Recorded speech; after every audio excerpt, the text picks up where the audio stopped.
What is up? What is up? What is up, everyone? Let me know if my mic is clear. Let me know if y'all can hear me. How y'all doing tonight? What's going on, Miss Gowdy? What's going on, ES? How you doing, Erica?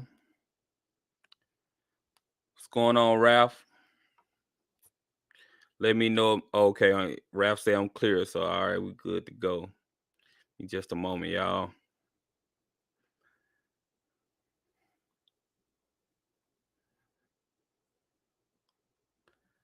All right. Let me give me 1 second.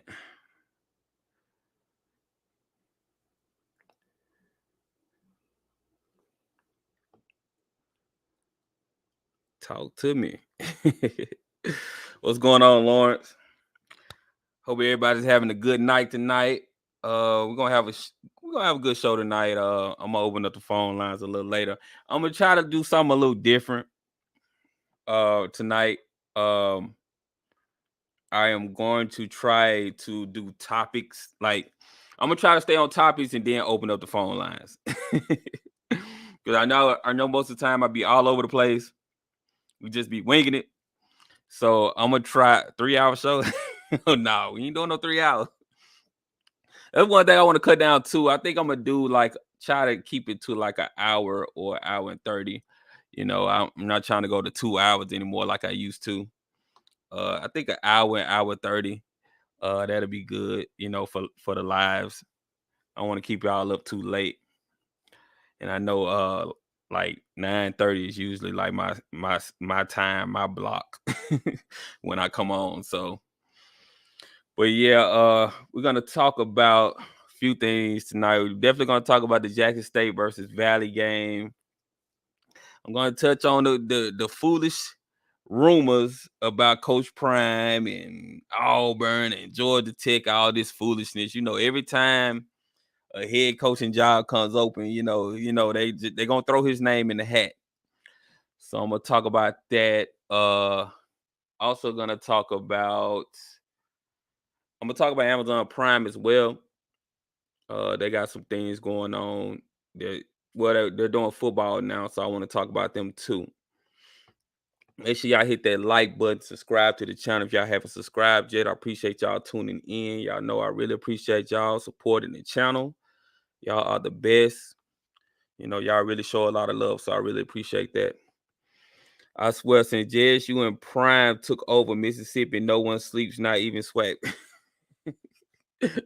Right, right, man. We got to keep putting the content out there for y'all, man. I'm glad that we have a circle of content creators now that's putting out content, and SWAC fans have something to watch now on YouTube. For so long, our conference was ignored. You had all these SEC shows and ESPN and all these other shows, talking about college football, and we never were talked about. We never got any spotlight. And it's good that we have our own media now. We have our own shows to listen to. Then y'all can actually call in and give input on. That's a blessing. Appreciate that, Miss Gowdy. Hey, we wouldn't mind playing some SWAT schools, GSU, Georgia State University. We think it would be good competition, Sun Belt Conference, and most of our student body is African American. Oh yeah, I heard about Georgia State. They do have a big African American population. And I think some of the SWAC schools can hang with Georgia State. Appreciate that contribution, Dante Butler. Appreciate that. Thank you.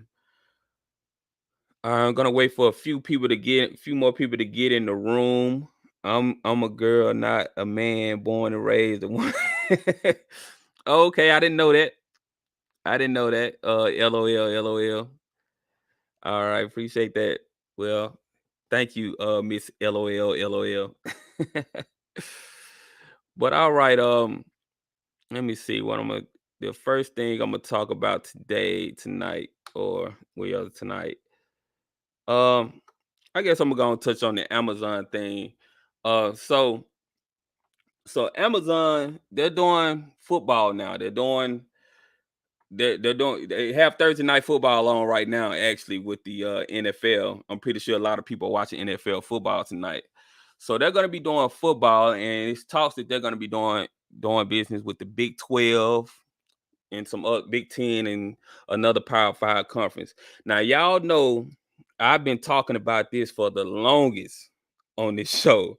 I've been saying that the SWAC need to get with some streaming giants. We definitely need to take advantage of the future. Streaming is the future. We need to get with some of these streaming giants, whether it's Apple, Netflix. Well, Netflix dying off. I don't know what's going on with Netflix. They kind of killing their brand. You're gonna have HBO Max. Well, they're getting rolled into Warner Brothers, so they're gonna go away in a minute. But it'll be Warner Brothers, and you got Paramount Plus, and you got Prime Video, and then Coach Prime has a deal with Prime Video. So I wouldn't be shocked if the SWAC tries to do something with a streaming giant. We've been saying this for the longest. That's the future. That's what we need to do. I think it's so easy for the people at home to get access to Prime. If you got Amazon Prime, which a lot of us do, I know I have it because I like to get order stuff. I like to get my products and stuff like that. And you have Prime Video with your subscription to Amazon Prime. So a lot of people have that. That'll give the SWAC millions of eyes. So I definitely think our conference definitely need to take advantage or try to work out a deal with a streaming giant, because that is the way for us to go. I want JSU to play GA Bulldog. Do you think they will in the future? Amazon is about the money, so I can see them picking up HBCU games. Yeah. So you saying Georgia Bulldogs? So that's a money game. So I wouldn't want to see a HBCU team play Georgia. Not right now. Not unless we beef up our players and we're able to compete in the game. I don't want to see a HBCU or a SWAC school go out there and get blasted by 60 something to 0. I don't like watching those games. I don't know about y'all, but when I see our players getting blasted like that, I just hate it, because it's so demoralizing for their teams. So I don't like that at all. So you'll never see me preaching money games like that. But I understand some people want those money games because they want to get on TV. They want to be able to, really showcase their talent skills against the best in the country. So I understand the other side of it, but I just think that it's embarrassing for our schools to just keep, getting blasted by 60 and 70 points. So no, I'm not with that. That's just my opinion, though. Absolutely, they just debit my credit card. Yeah, man, Amazon Prime is awesome, man. I love Amazon Prime, so I would definitely love to see the SWAC try to get on Amazon Prime. All right, so I'm gonna go to the next thing. Let me talk about this real quick. All right, so y'all know, if y'all follow me on Twitter, I put up this post. I put up this post after the game Saturday, and Grambling fans got in their feelings. They got really mad at me. I got some hate mail. I got it. Grambling fans came for me. They was on my head after I put up this post. Now I don't understand why on earth Grambling fans were so mad. I was just joking. But they got mad at me. They started making all these posts. Like, they was sending shots my way. I'm like, dang, y'all hating on Swag Buzz now? I've been showing y'all love for the longest. Now y'all mad at me. But yeah, so I put out this post. I was talking about Grambling getting the 60 piece put on their head. And yeah, they didn't like that. So Grambling fans, don't be mad. It's all good. Don't be mad. A lot of people like the post though. It was funny, man. I was just joking. But they didn't find it funny. So I just wanted to, I was gonna say something about that Grambling fans. So let me go on to the next thing. I ain't gonna stay on there too long because I don't want y'all calling and getting all mad and stuff like that. All right. So Next topic I'm gonna talk about is Coach Prime and this Georgia Tech crap. Georgia Tech and Auburn, uh, they're gonna be looking for coaches soon. Sonny Bull said, "Y'all ain't got no love for Snoop and SWAC." Yeah, so y'all know Auburn and Georgia Tech, they're gonna be looking for coaches soon, and y'all know the media already started. They already started talking about Coach Prime getting one of these jobs. Now, I just find it funny that the SEC and the ACC are clamoring so hard. These media pundits are clamoring so hard for a black coach, and they've never done that before. They've never done that before for a black coach. So all of a sudden, now you see a black coach who's only coached about, I want to say 19 games, maybe he hasn't coached more than 20 games yet. So you just want his resources. You just want his resources. You want his clout. You just want him to bring players to your school. You don't want him for coaching. And then they are so disrespectful with their coverage, because when they're covering stories like this and they're talking about Coach Prime, they're never talking about him in a coaching aspect. They always say, oh, yeah, he can hire a staff around him and we can use him for recruiting. So that's so disrespectful to me, because I'm like, okay, you're not respecting him as a coach. You only want him so he can get black players to your school, and you're talking about him putting a staff around him because you don't really believe in him as a coach. I believe in Coach Prime as a coach. I think he's a good coach, but I think they're not gonna respect him until he coached for some years, because you see in the comments on these stories, they're already talking about, oh, we don't know what he's gonna do. Yeah, we can get him as a recruiter. I've seen people even saying that. Yeah, just hire him as a recruiter. So he's not good enough to be your head coach, but you want him as a recruiter. It's crazy to me. B. Fred said they trying to stop this momentum JSU can get in the future. Right, exactly. GT doesn't care about football, right? And GT has a high academic requirement.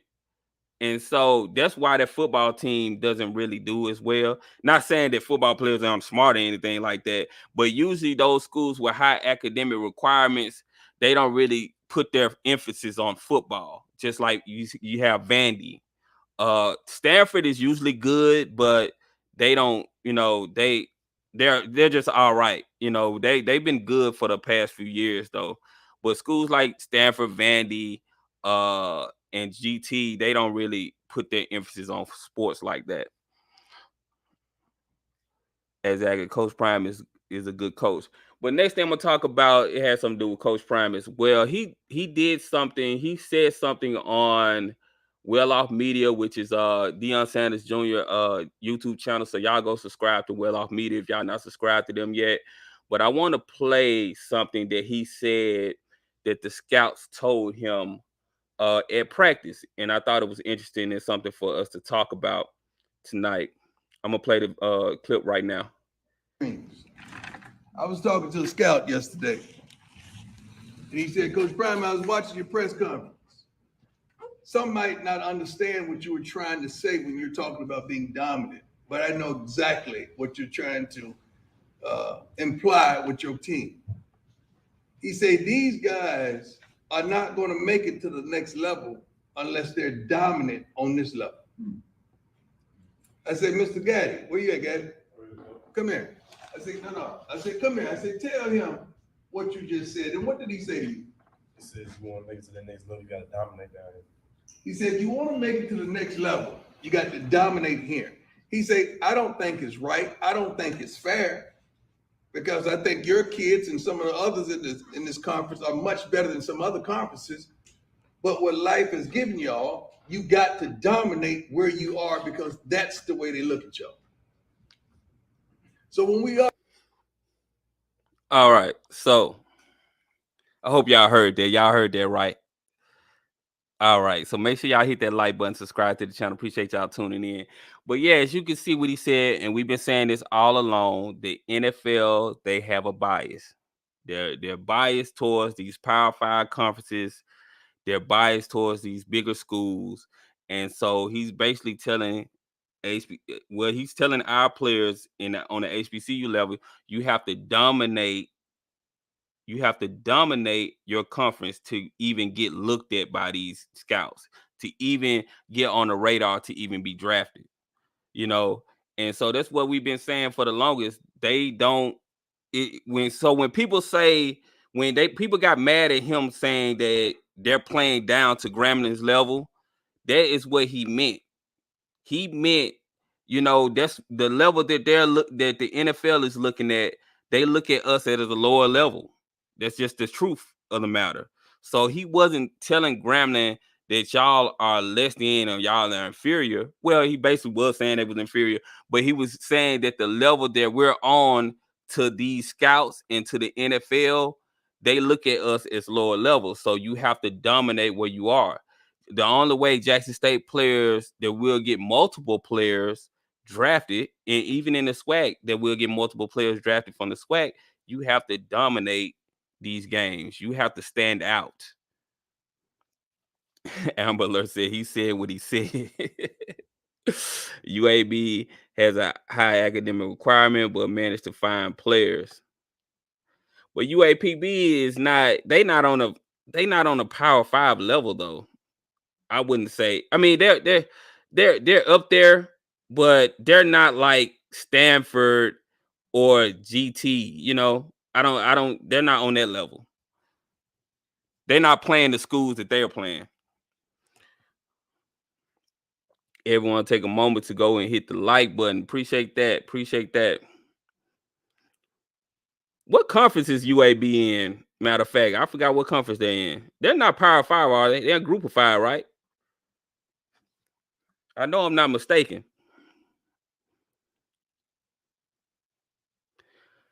But yeah, I thought that was interesting that, he's basically giving Jackson State players the game. He's telling them the truth. He's not sugarcoating it for them. He's telling them, hey, Conference USA, okay, yeah, the Group of 5. So yeah, it's a totally different level.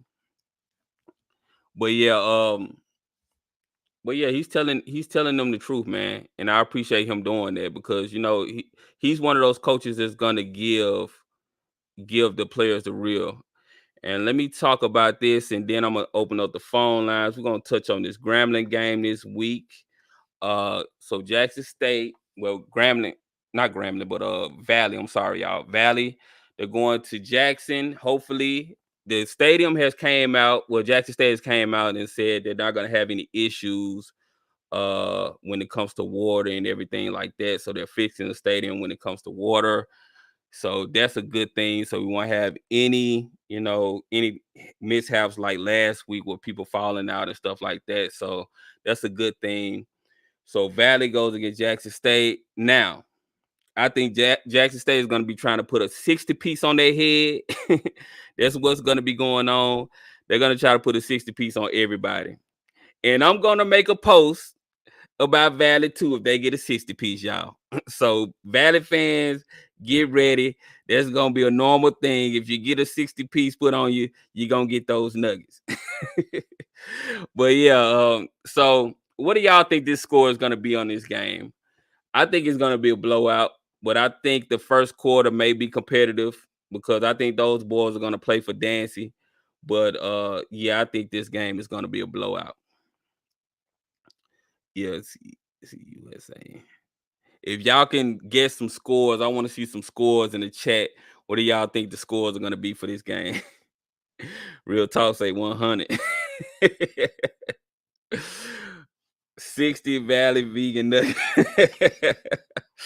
Y'all are silly, man. Y'all are silly. 70-14 JSU for the W. Now, the record, I think the record is 68 for Jackson State. I think because I think Coach Prime was trying to get that record last week. And I don't know if that's against Grambling, but I think it might be at home. 68 points is the record at home. So if they get in the 70s, that would be awesome. 72-10. So everybody saying 70. Wow. He said he never really followed the SWAC. 35-10. Oh, okay. So you think it's gonna be a competitive game. But all right, I'm gonna open up the phone lines, y'all, so y'all can call in, give your thoughts on all the topics that we covered so far tonight. And I'm gonna open up the phone lines, let y'all call in. I appreciate y'all tuning in. Make sure y'all hit that like button, subscribe to the channel if y'all haven't subscribed yet. Oh, I hit the wrong thing, y'all. My bad. Hit the like button, subscribe to the channel.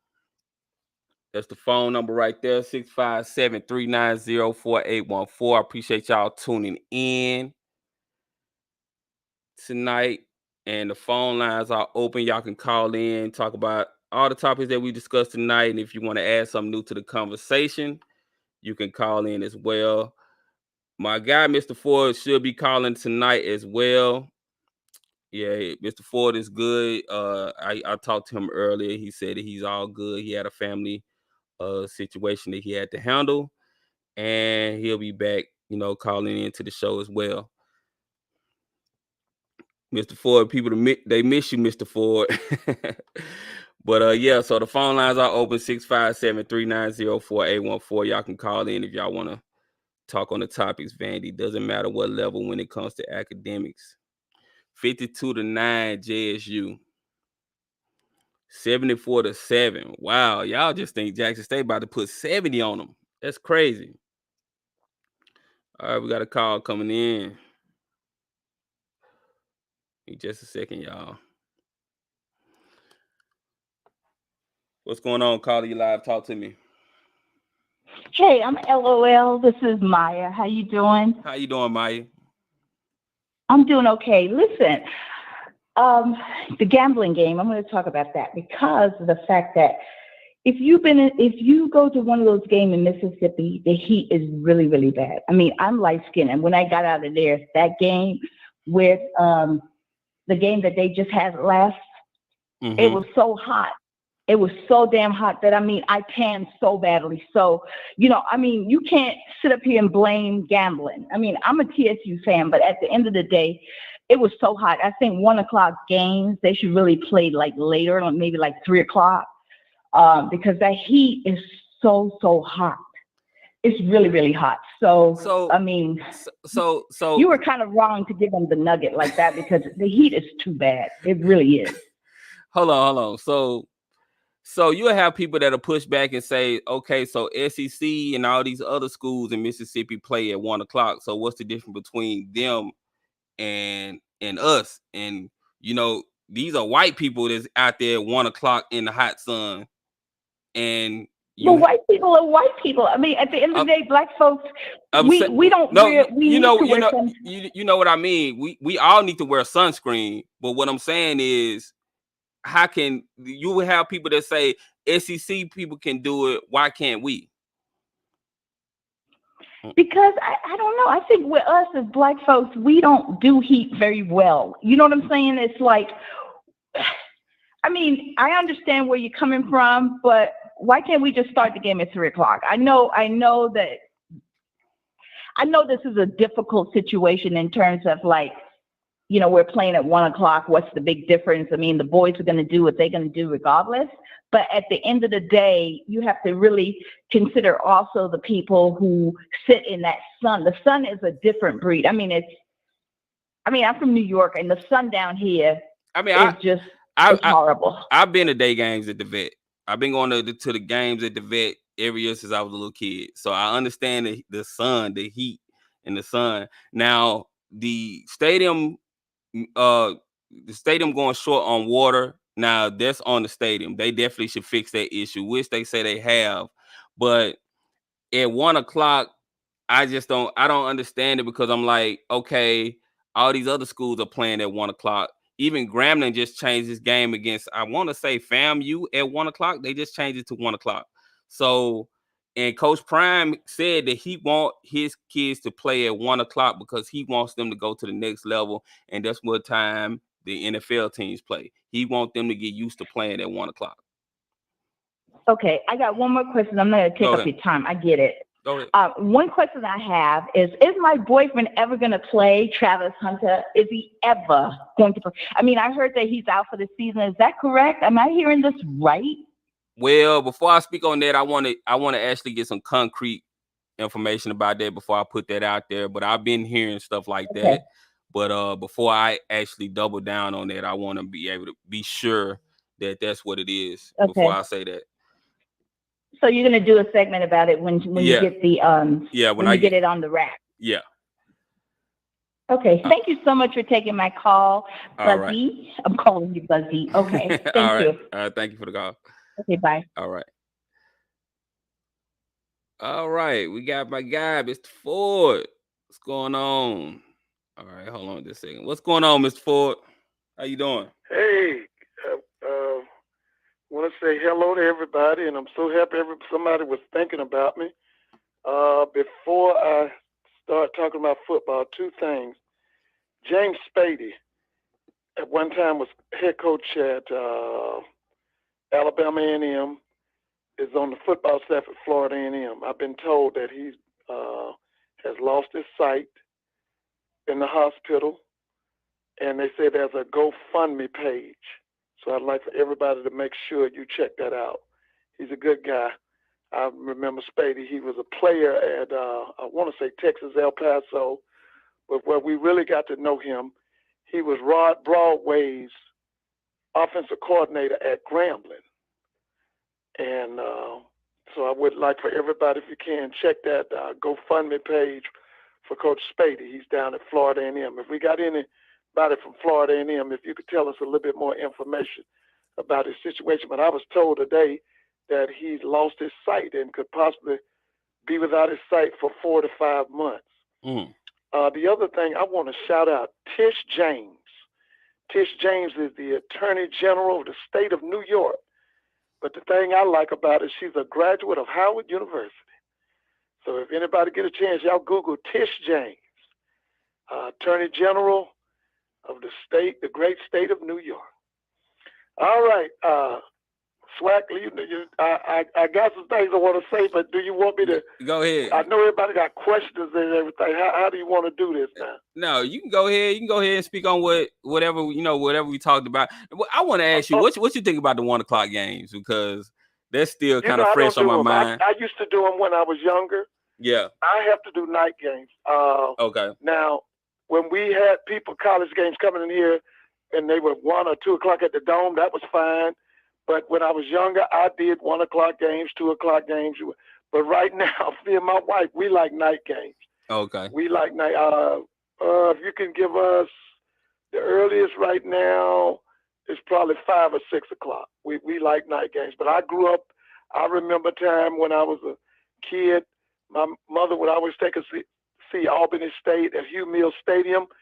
Albany State didn't have a stadium at that time, and so they played a lot of 1 o'clock games, and so we had to go for what you know out there in that heat. But as I've gotten older, I really don't like doing that. Now, I do homecoming games. I'll go to Clark's game. I'll go to a homecoming game, but just a regular game, I really don't do them. So I do night games. So let me ask you this, like, so if we have no choice but to do the 1 o'clock games, because they probably want, the TV block, because right. So I want to know, how can the SEC and all these other schools do 1 o'clock games, but we can't? And someone said the stadium matters, but these SEC stadiums, they're in the sun too. Am I wrong on that? Oh yeah. No. Like I said, now when I was younger, I could do the 1 o'clock game, but right now, when I do the 1 o'clock games, it takes me too long to recover. I come back home, I'm beat down by the sun, and it's just a little bit too much for me. So for me, and I'm not saying for anybody else, just for me, I'd rather do the earliest I really want to come out is about 5 or 6 o'clock. Yeah. For a game. Yeah. But we're spoiled here in Atlanta, because we had that Atlanta Classic, we had the Celebration Bowl, and all that was in the Dome. Yeah. When they initially started that Atlanta Classic, it was at night at Georgia Tech. And Then we went into the dome. So we kind of been we've been spoiled. Yeah. I know I've been spoiled. Someone said they want to ask you what do you think about the governor saying bringing up Jackson State Stadium, saying that he doesn't really want them the tax dollars to pay for their stadium. Well, that's his hatred. He's showing you his hatred. Mm-hmm. Got to remember now. I know I'm gonna get on some people's nerve, but those people have always done two things. They've shown us how much they hate us, and for 400 years they've waged war on us. Right. What do you think about Amazon Prime? Dibbling dabbling in football now. Like, well, that's where the money is. I've been said they was gonna do that, but now they're actually doing. That's where the money is. When you start talking about NCAA football, NFL football, that's not millions, that's billions cashing in on almost trillions. Mm-hmm. You got to remember now that those games are not just here in the country. Those games go to Africa. Those people see those games in China. You know, the biggest client of the NBA is China. For many, many years, that was the NBA. You know, everybody's talking about who they playing, Dion. I mean, they paying LeBron James this many million, but they were making trillions of dollars off of China. Right. You know, and so my thing is, I think Amazon Prime should have to pay those players. I know they pay the owners and the owners of the team, but they should have to pay the players. Just like I keep telling you about that contract that the Big Ten signed with Fox. Some of that money should have been set aside for those players. You know what? You're actually right about that. I didn't even think about that. The players, because they can get paid now. So I'm pretty sure they should have got some of that money.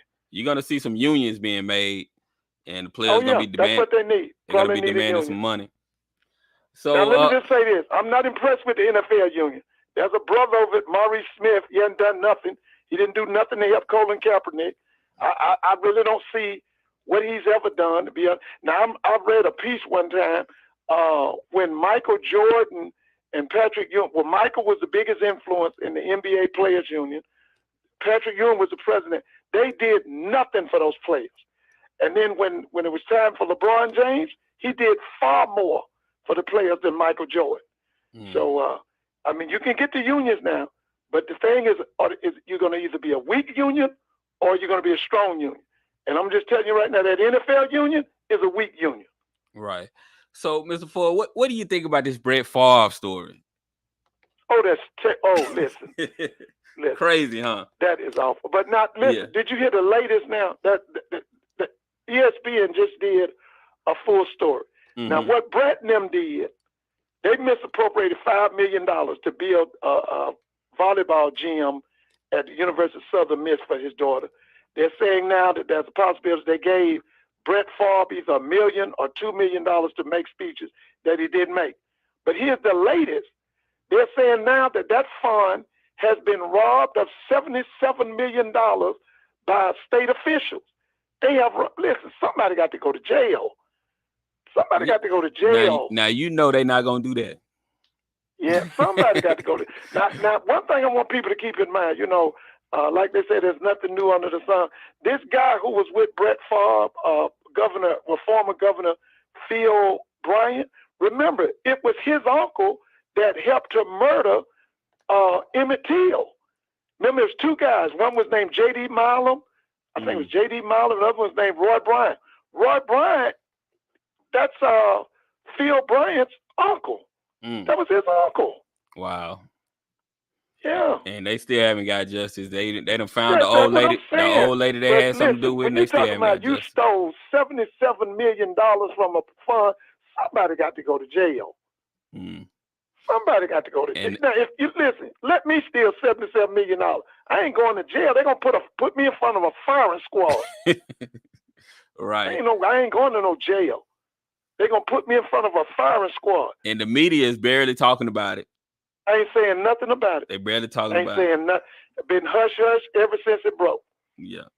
So let me ask you this. We didn't get to hear your opinions on Grambling versus Jackson State on the show yet. So we're not on that level. We did good to play a half. We're young. I still don't think that kid is the best quarterback that we're playing.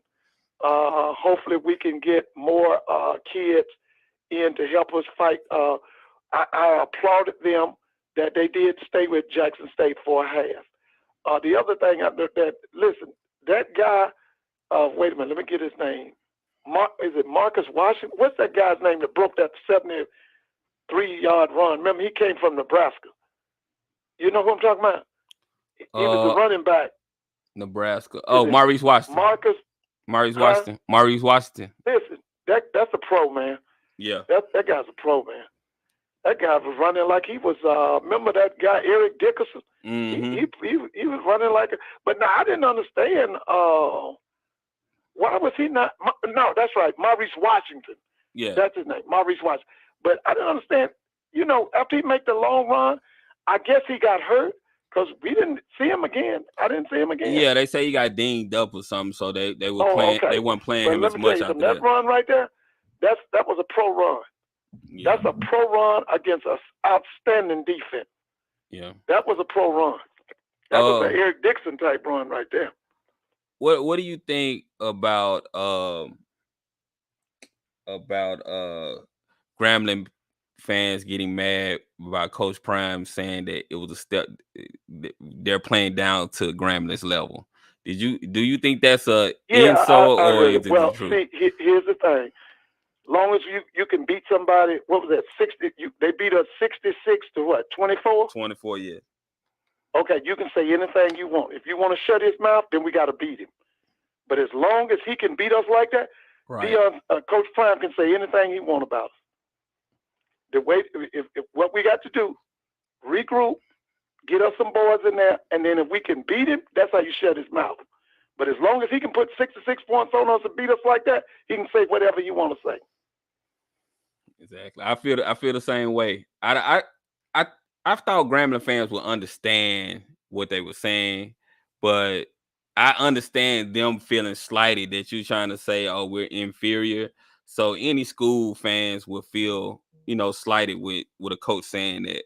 But they have to understand. Well, see, here's what we got to do. I'm a Grambling graduate. Mm-hmm. And this is what I say to all of the Grambling alums, Grambling students, people who love Grambling. We need to come up with $5 to $7 million, get our budget up to $15 million, and let's go from there. Because baby, it's a money thing. We got to get the money together. Let's get that budget up to $15 million, and then let's go from there.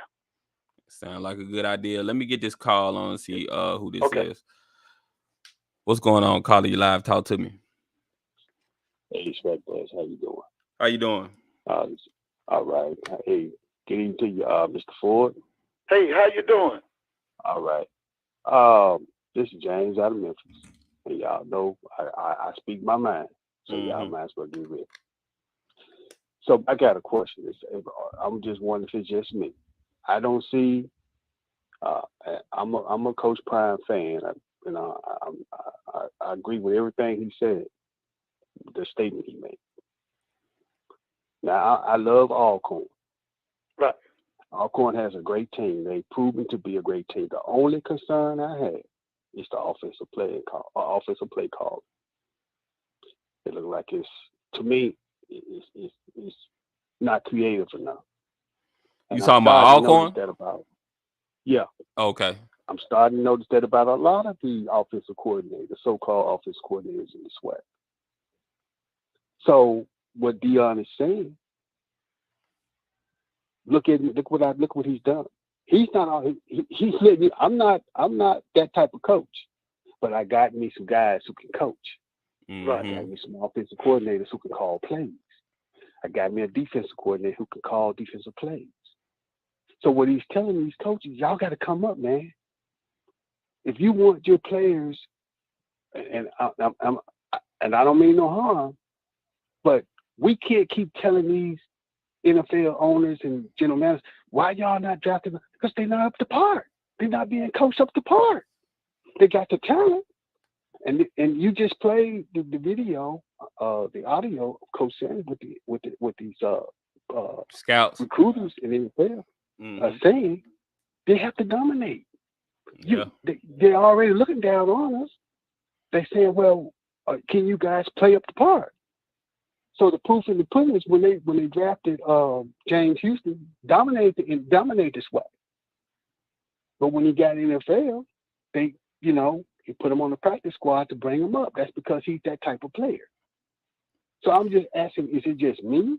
Do y'all see the same thing I'm seeing? What is it? I mean, Well, I think, am I wrong? I think with James Houston, they know he played out of position at Jackson State, so I think they know he's raw. So they want to kind of coach him up a little bit more before they put him out there. So I think that's why he played squad.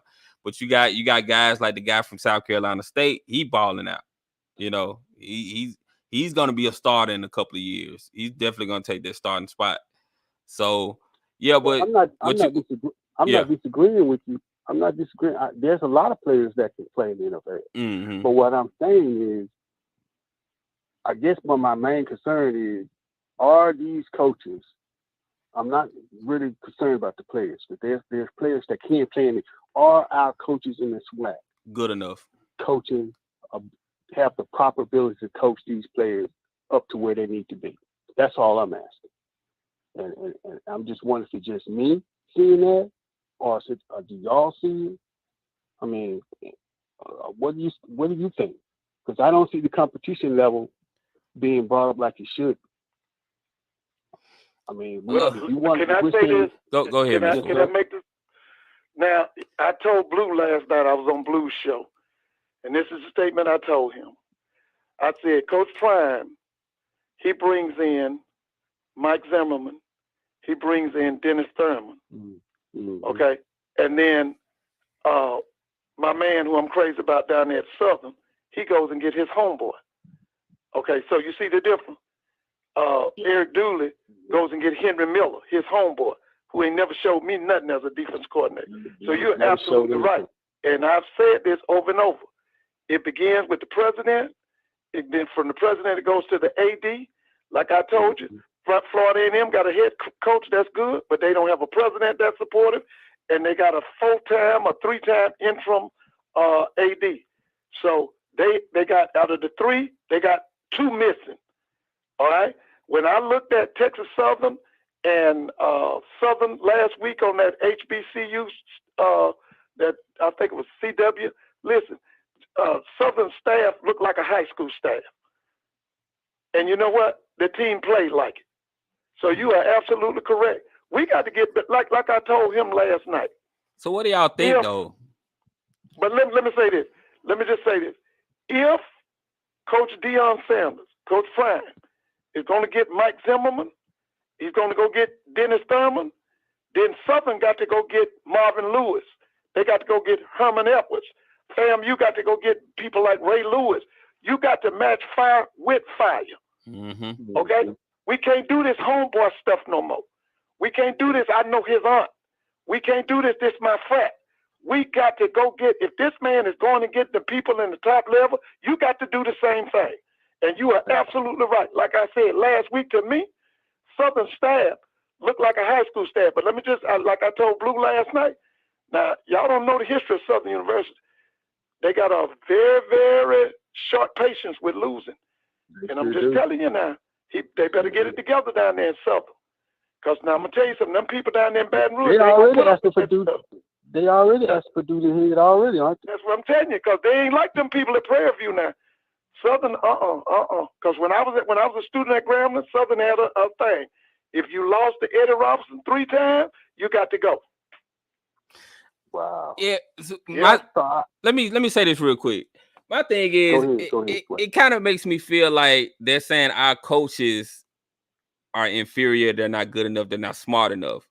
And so I don't know. It just feels icky to me when we're saying that the coaches that we have in the SWAC aren't good as these other coaches at other FCS conferences. And it's kind of making it seem, some people will take that as you're saying that the coaches that we have in the SWAC aren't smart enough to coach and to compete on. Well, I'm just saying level. Some of them are not competent. I'm not putting it on race. I'm saying that what I'm seeing are that some of these people are incompetent. I talked about this all this summer about those coordinators. Okay. I'm still up in the air about the offensive coordinator at Alabama State. You got a 5-star quarterback. You got a veteran team coming back, and you got to show me something. I got to see what you're gonna do. Okay. I know that Eric Dooley's gonna get that offense together. Now, my thing too, I think, from what I saw said, I don't know why he was so sold on that little boy at quarterback, because I think it's some better boys on that bench. He's got to elevate his game. But I've never been impressed with Henry Miller. I watched him out there at Prairie View. He didn't impress me out there. Okay? For many years, Dooley would put up 40 and 50 points, and then they would still lose the game. That's not going to work in Baton Rouge. I'm just telling you. Listen, let me tell you something. When you start talking about Jackson State, Grambling, Southern, Florida A&M, them people got the same expectations that they have in Tuscaloosa at the University of Alabama. They might not have the money, or they might not spend the money that the University of Alabama is spending, but baby, you got to win at them schools. Either you win or you got to go. Appreciate the call, caller. All right, before let me get to these other callers. I got a few of them in here. Let me see who's first. This guy. What's going on, caller? You live? Talk to me. SWAC Buzz, man. How you feeling? I'm feeling good, man. I'm feeling good. The cough went away. I'm good to go. I feel like I'm 100% now. Praise God. That's good, man. Mr. Ford, how you doing, sir? Hey, how you doing? Doing pretty good. Glad to see you back, man. I missed you last weekend. Yeah. I had death in my family. I had to attend my uncle's funeral. Okay. Yeah. Well, I wanted to get y'all's opinion on two things. Number one, Mr. Ford, you brought up a good point. You kind of touched base on the game that was on. I think it was HBCU Go on CW. Yeah. Right. It was really good to hear, Charlie Neal back in the booth. Oh yeah, love it. And real pony. What was y'all's, I guess, thoughts of the overall production? I know they showed like halftime and whatnot. But what were y'all thoughts? I thought it was great. You want me to go? I thought I did too. I thought it was great. One thing to me now, Charlie Neal is first class. Yeah, he's always prepared. You don't have none of that foolishness going on.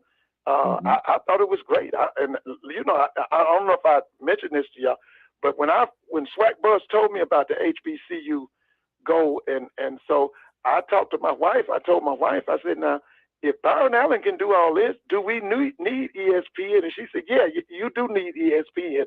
But I was just thinking, that's all we needed was Byron Allen. But I guess we are good with having ESPN and then having Byron Allen's program also. But I thought it was great. After the funeral, we all sit down and watch the game in amazement at how bad Southern looked. And like your caller just said, SWAC Buzz's caller just said, I thought the coaching was high school. I really did. Well, the only thing I would like to see changed on the HBCU Go, I don't know. I look at stuff like this, but the cameras, the quality isn't quite like ESPN yet, and I know they got the money. They got the money. Byron Allen got the money.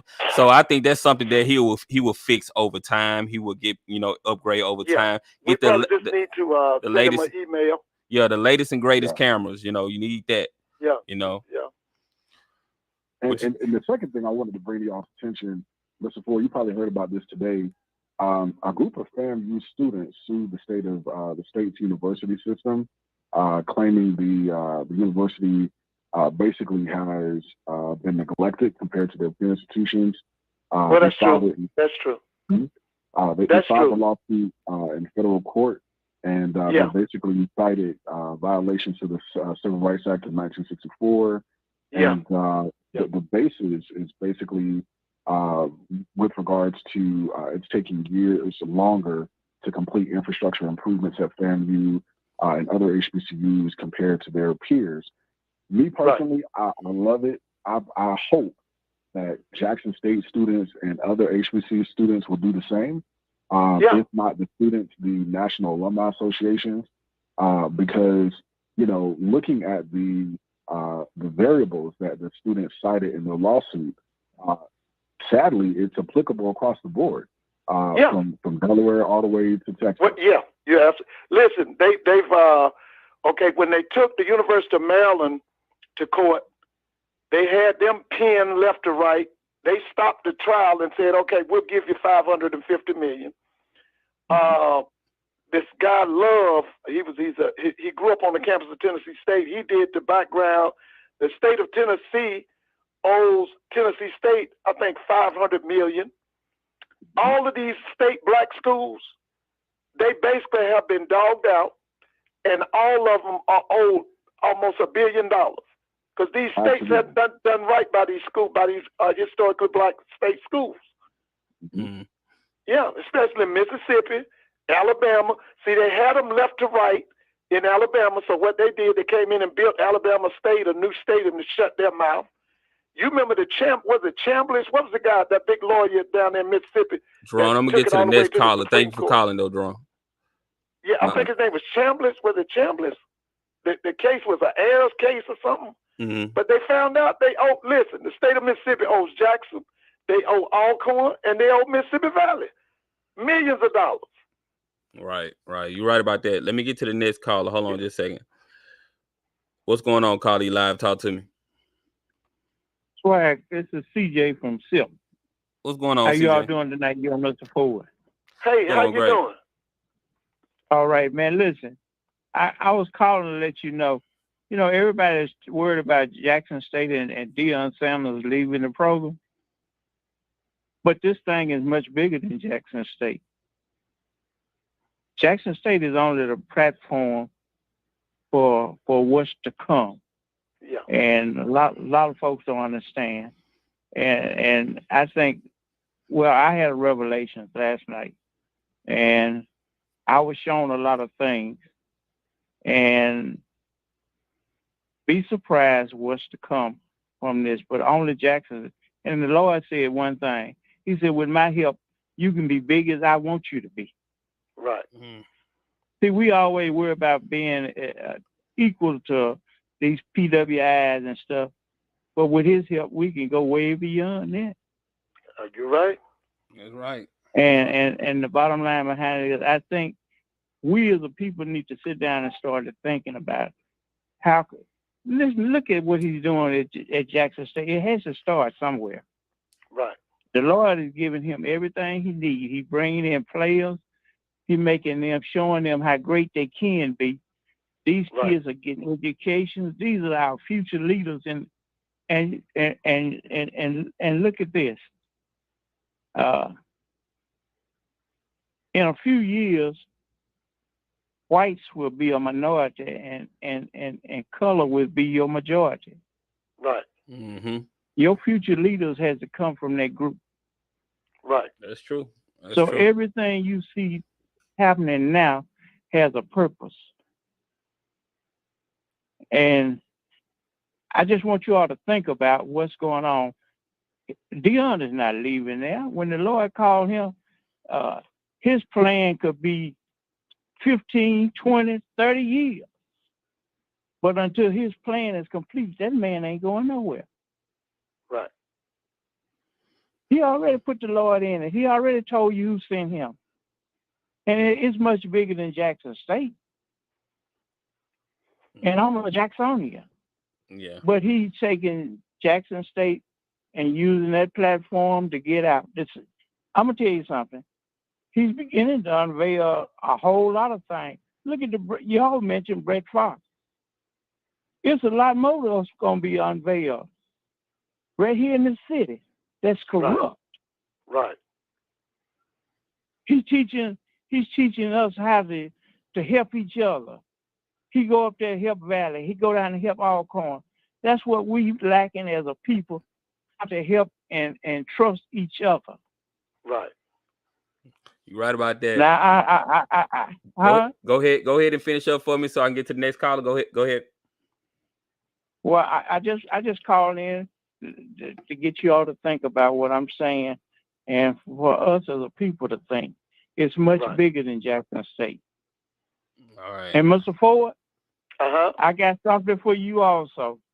Okay. You need to start a SWAC history channel. I've been telling them that. Okay. I've been telling them that. I have to get SWAC boys to help me, okay? Yeah, I got you. Hey, man, listen, you all don't know. I enjoy you all. All right. Thank you. I enjoy y'all, and you come with a lot of history facts. And the only way we, as a people, are going to ever get pride back, self-worth back, is we understand where we come from, what made us, and what's kept us so far. All right. All right. But you have a good night, and look, nice talking to y'all. All right. Thank you for the call. Thank you so much. All right. All right. All right. Let me get to the next person. What's going on, Carly Live? Talk to me. What's going on, SWAC Buzz, man? Thank you for taking my call. It's all good. And Mr. Ford, my condolences for you and your family. Yeah, thank you so much. Yeah. Oh, no problem, no problem. Mr. Ford been on here preaching tonight about these coaches, and you so right. If they don't do the job, they gotta go. And you're right. You said the tradition of the high scoring, HBCUs like Southern and Jackson State, and you're 100% right, Mr. Ford. And another thing I wanted to say as well, I hope North Carolina Central and South Carolina State, because I didn't see the schedule if they play, because I remember some of the listeners was writing in the comment section that South Carolina State may not make it this year because of how North Carolina Central look, and they look legit. So I was just trying to play. Right. So I was hoping that they have a head-to-head matchup so we can at least see, who's gonna make it. Because like I said, one second, caller. 1 second, caller. Hey, one of my mods, can y'all get the bot out of here? I try to open up the chat for everybody, but I might have to just do it for subscribers if the bot keep coming in. But go ahead, caller. Right. Oh yeah, and so I just want that, that matchup, because like I said, whoever win the SWAC and is looking like Jackson State, I want the SWAC to at least win one. But like I say, how North Carolina Central, when I seen with my own eyes, I was like, my goodness. And like I said, if any missteps Jackson State make in that game, that Celebration Bowl is gonna be another sad story. And another thing is too, the HBCU's been doing great. I don't know if you mentioned about the Kobe Durant and Watson and them, man, they've been showing out. Yeah. So that's amazing. That's great exposure. And then something else I want you and Mr. Ford to chime in on. It's sports related, and it's really been getting on my nerves. As y'all seen on the news today, they've been running that story about the Celtics coach. And it just funny how they're racist stuff, man. It's racist stuff. Now, y'all, and then when I say y'all, I mean ESPN. Now, y'all are running this headline about this black brother about something that's personal that, he did that was consensual. The man got a little toe tapping on the job, but it was consensual. And now y'all want to run something and now suspend this brother in a matter of 2 days. But meanwhile, Brett Favre did government corruption. They should have been, up to 20 plus years or life in prison. And that happened over 2 years ago. And I have yet to see them run a headline like they did, like with Udoka. I'm like, man, this is ridiculous. So you'll punish this brother on something personal, but something that got to do with the government in public, you won't even sit up here, he's like a prodigal son. And it's ridiculous, man. And I'm like, what is the world? Then you want people that want to talk about his personal life or who he's married to, what they got to do with his personal issues. That should have never been brought up, and they said it was supposed to be staying in-house. If you're staying in-house, why is he getting punished for a whole season? That should have been a couple of days or fine the man. But it ain't nothing been done to Brett Favre. And I'm just made me sick. But, I wanted to hear y'all opinion on that, man. But thank you for taking my call. All right, thank you. Yeah, we know how the government in Mississippi is. It's corrupt. It's been corrupt, and I'm not shocked by any of this. They take money out the black folks' hands, and they give it to the dominant society, pretty much. And it's sad that they do that, and I wish that we could vote these people out, but Mississippi has been a red state for so long, and I don't care what political party you're on, what side you're on, but those people aren't good for Mississippi. They aren't good for the black people of Mississippi because they do not care. You know, the only way they would do for Jackson if they can gentrify. If they gentrify Jackson, then you'll see all kinds of money going into the city. You know, Madison. Right. Madison. Right. Ridgeland used to get a lot of money. Then a lot of black people started to move out to Ridgeland. Then all the white people in Ridgeland, they moved to Madison. You know, you got Pearl. Right. You know, so they stay in the outskirts and they do for those cities, but they won't do for the black city, which is Jackson. Go ahead, Mr. Ford. No, I agree with you. It's corruption on top of corruption. Like I said, the newest one is that they're saying that Bretano stole the $5 million or misappropriated $5 million, but what ESPN is saying is that that fund was robbed of $77 million intended for poor people, and then ended up in the hands of the rich and powerful. Okay, I don't know how this comment got on here. What the heck?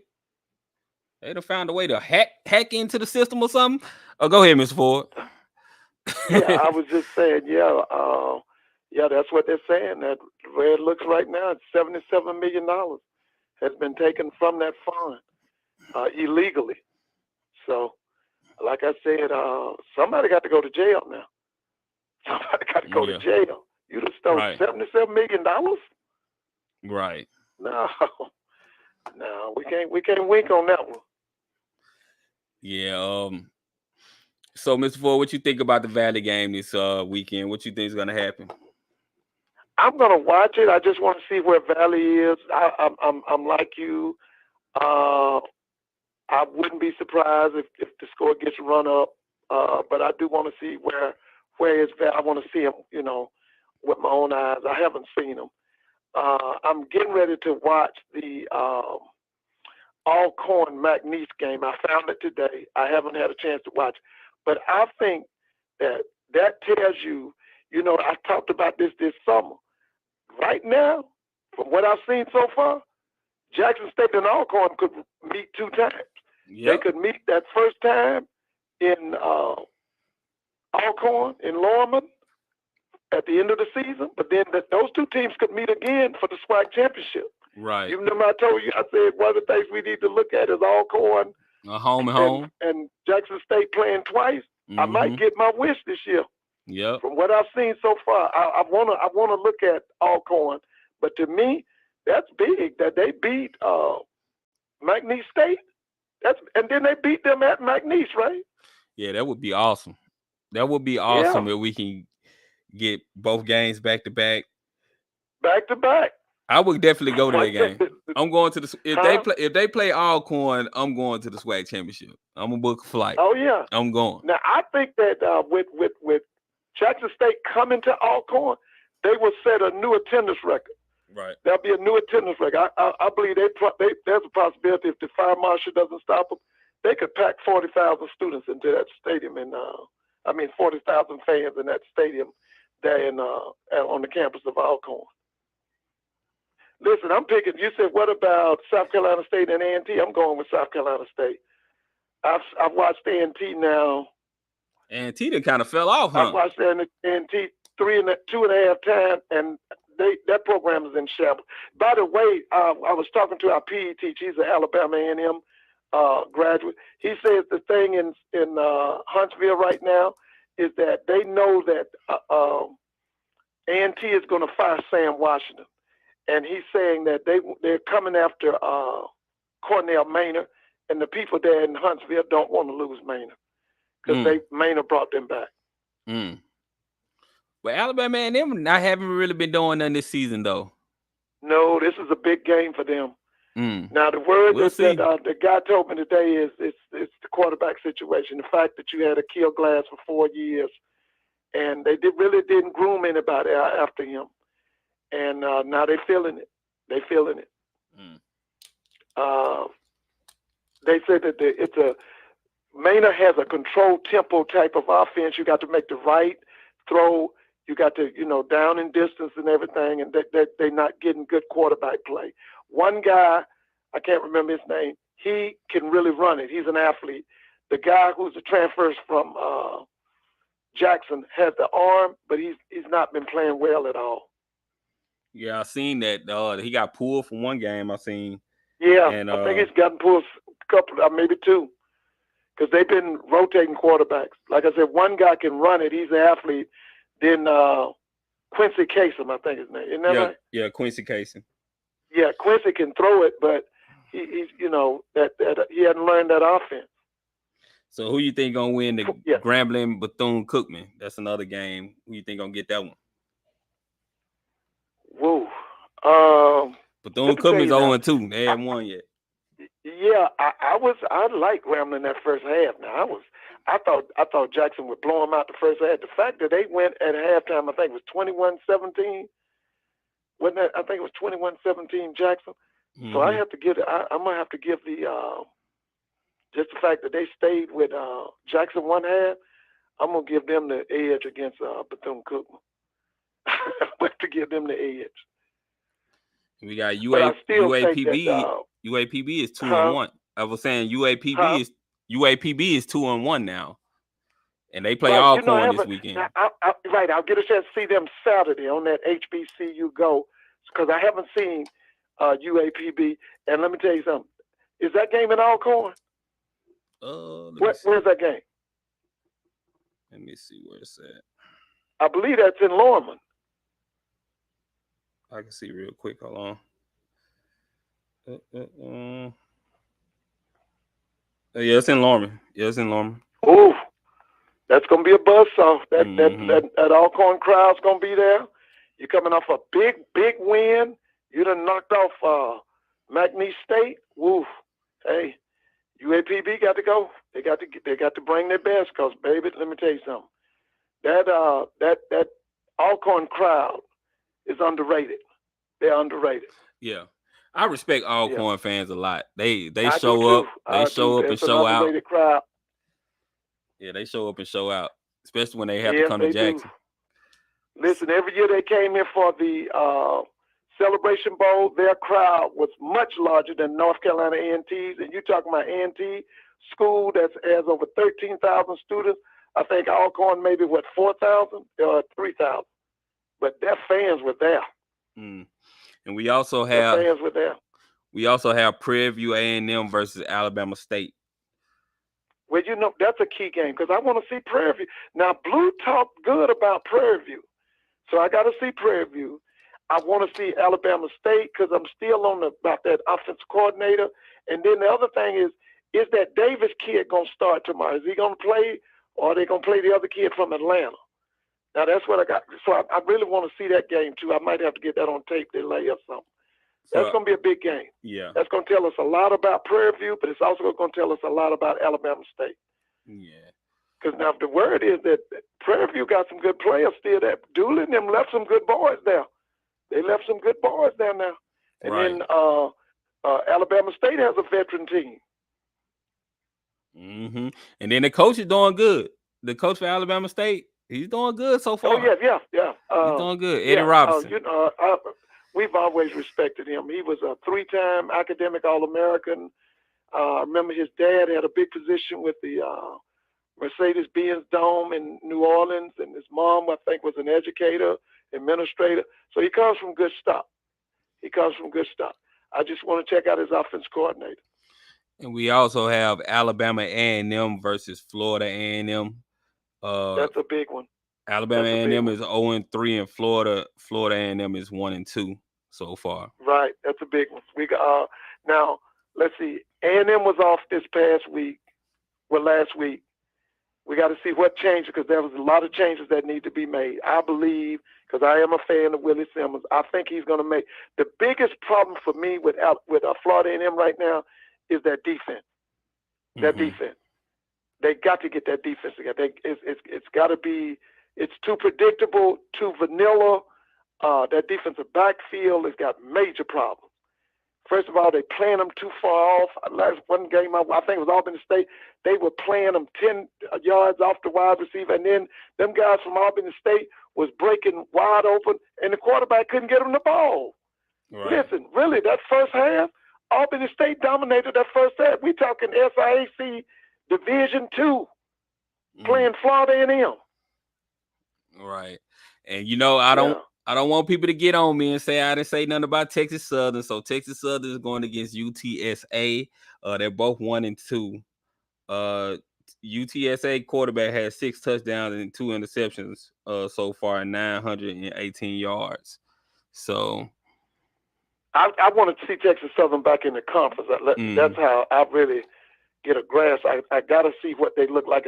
But now I saw big improvement. Mm-hmm. I saw big. Now I've said this over and over. I like the offensive coordinator for Texas Southern. I like the way he uses Andrew Body. My biggest complaint have been the defensive side of the ball. But I can say I saw improvement on the defensive side. But at the same time, the coaching on the Southern side was awful. It was awful. And let me just say this. Southern has athletes on their defense. There's no way they should look that bad. They should not look that bad. Something's got to give. Right.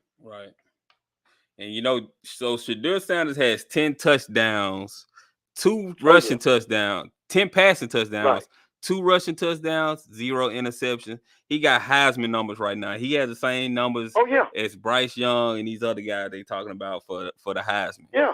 So he's been featured on Good Morning America. He was featured in USA Today. USA Today said that he is a legitimate Heisman Trophy candidate. To me, he's getting more attention than a lot of them kids in the Power 5. Mm-hmm. Because listen, after that Florida A&M beating, do you know he was on all the major outlets? Yep. That's all. I think that was the game where he only missed on 3 passes. He only had 3 incompletions or something like that. RG3 talked about him on ESPN. Yeah, everybody. What's our man Strahan gave him a shout out. Like I said, they showed his highlights on Good Morning America. He was featured on USA Today. Listen, he's been on the Sports Illustrated. Like I said, we got kids here in Georgia hadn't gotten that kind of at the University of Georgia gotten the kind of play he's got. Listen, this kid is getting a lot of publicity, man. Right. Yeah, that's right. LeBron did too. I saw what LeBron did him a shout out on Twitter. Yeah, Don James, you're absolutely correct. That's right. And LeBron shouted him out too. That was big for LeBron. Whenever LeBron says anything, it blows up. So LeBron talking about him was big. Yep. That's why I said during the summer, I was so happy that the people at Bethune-Cookman took that game out of Daytona and put that game in Jacksonville at that TIAA stadium. The only thing I'm saying, that 1 o'clock sun, hopefully it won't be as hot as it was last week. But I thought that was the right thing to do. He is a legitimate Heisman Trophy winner. They are the premier black college program. You got Travis Hunter, the #1 player in the class of, 2022. They deserve to play in Jacksonville. Mm-hmm. Coach Brown don't want that though, but we'll see. I think the crowd is going to shock. I disagree with him on that. I'd rather play at TIAA than to play at that little high school stadium in Daytona. You're right about that. So I'm gonna try to find out some information on this Travis Hunter business because that's some concerning things have been going around. So we definitely need to find out the truth and what's really going on because that will be a big blow if he's out for the whole season. Right. We definitely want to see him play.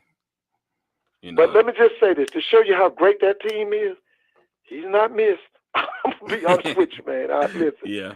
I'm enjoying watching them Jackson State corners. That defensive backfield is tough. That with I think one's name is Wiggins, and then you got Nugget. Mm-hmm. Then you got John Huggins. You got Cam. Is it Cam Sealman? Cameron Sealman, #7. Cameron Sealman. Listen, they got some boys coming out. The kid that made the interception on Grambling, they tried to throw deep, and he made an interception over by the sideline. That was a nice interception. That defensive secondary is nice. Yeah, he's gonna go pro. Yeah, that's what I'm saying. That defense secondary for Jackson is really good. I think I told you before. We talk about them wide receivers, which they deserve all the accolades they get, but that defensive secondary is tough too now. That room is loaded. Right. right. Well, yeah, Mr. Ford, you know you're always welcome to call in. Okay. Yeah. Yeah. So I'm gonna cut the Now, when are you episode going on short. again? Probably Saturday. Probably Saturday. I'm gonna do Okay. a before. I might either do it before or after show. Not totally sure yet. I might come on for a bit before, and then we'll do it after show. Tonight I'm gonna actually talk about the Woman King. It's a black movie, so I'm gonna talk after we get done with the SWAC show. I'm gonna talk about the movie tonight, so you can stay on and listen to that if you want to. Yeah, well, let me get on in this bed, man. I got to meet them children tomorrow. I understand. Okay, listen. What he said, Mr. Ford, what you know about Buck Buchanan? Buck Buchanan came out of Birmingham. He came from a famous high school that gave you Willie Mays, Leon Douglas. It's called Parker High in Birmingham. He had a sister who went to my school. She went to Clark. At that time, it wasn't called Clark Atlanta University. It was called Clark College. And he was the first HBCU player that was the #1 player drafted. He was drafted by the Kansas City Chiefs. And, you know, he won a Super Bowl ring in 1970. The Kansas City Chiefs defeated the Minnesota Vikings. Now, if you go back and look at the roster of that team, there were HBCU players all over there. There was Otis Taylor, Prairie View. There was a boy named Tank Holmes, Southern. Buck Buchanan, he was from Grambling. Ernie Ladd, Grambling. There was a guy, corner by the name of Jimmy Marcellus, who brought to the league something we call the bump and run, came from Tennessee State. There was a guy at safety. His name was Jim Kearney. He played for, what's that old man's name? Man, I can't think of his name. But Jim came to the Kansas City Chiefs. He had played quarterback at Prairie View, and then they made him a safety at with the Kansas City Chiefs. Frank Pitts, who was on the other side of Otis Taylor, he was a Southern University alum. But that team was filled. There was a guy named Gloucester Richardson. He was a Jackson State alum. That team was just filled with HBCU players. If you ever get a chance, look up that 1970 Kansas City Chiefs team.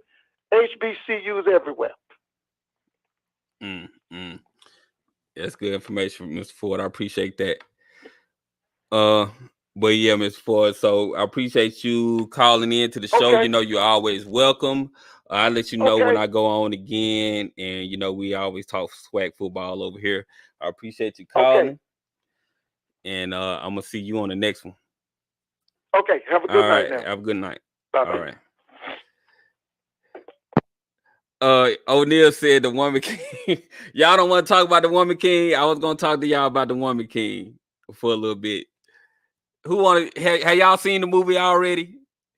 You know, it's a black movie. I thought it was a movie most black people would go see, and I was gonna talk to y'all about it for a minute. Y'all want to talk about the Woman King for a minute?